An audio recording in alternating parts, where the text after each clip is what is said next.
Бұл оқиға мен универде оқып жүргенімде болған еді. Оқиға менімен бірге оқыған досым туралы. Досым өте көңілді, ақкөңіл, үнемі әзілдеп жүретін жігіт болатын. Бірақ осы оқиға болар алдында досымның көңіл күйі болмай жүрді. Шаршаған күйде көңіл күйі болмай тіпті сөйлескісі де келмеді. Оған не болып жүргенін сұрағаныммен бәрібір маған ештеңе айтқысы келмеді. Себебі ол ішінде не болып жатырғанын ешкімге білдірмейтін.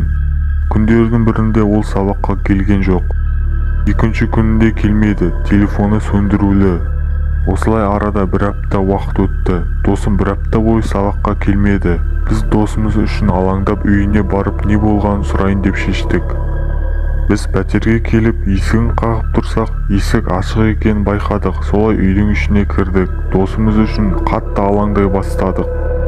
Бөлмедегі сұмдық нәрсені көргенде менің жүрегім айнып, басым айнала бастады.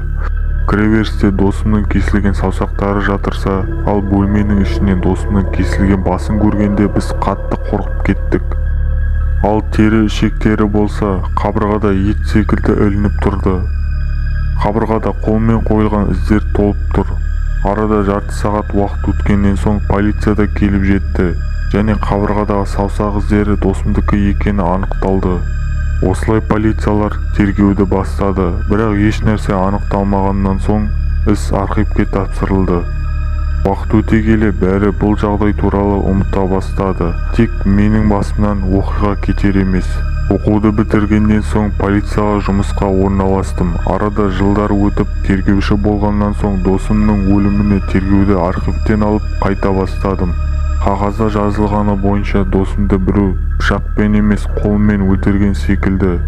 Қағаздарды ақтарып отырып арасынан оның жазып үлгерген күнделігін таптым. Күнделіктің жартысы қан болған соң ештеңе де оқи алмадым. Ал жарты бетін 4-5 күн оқып отырып әрең түсіндім.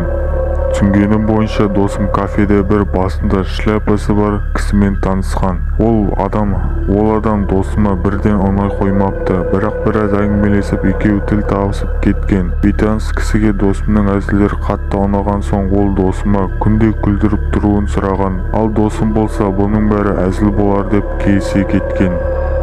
Арада уақыт өтіп досымның көзіне әлгі адам бұрышта дәл досыма қарап тұрған секілді көзіне елесе бастаған. Және әр түн сайын мені күлдір деп талаптар қоя берген. Досым оның талаптарын орындауға тырысыпты, бірақ оны күлдіру қиынға түсіпті. Ал күнделіктің соңғы беттері былай жазылған. Әзілдерім оларға ұнамады. Үйде қара адамдар жүр. Бәрі маған қарап тұр. Олар маған сенің басыңды кесіп, ішектеріңнен үйлерді безендіреміз. Олар ойнап тұрған жоқ.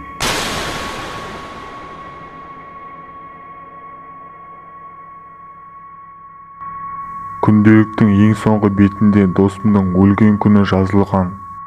Мен қатты ойланып қалдым. Неге сондай қатыгездікпен өлтірілді? Не үшін ол? Кім деген сұрақтар қатты мазалады. Міне осылай арада 15 жыл өте шықты. Әлгі адам сол күйі табылмады.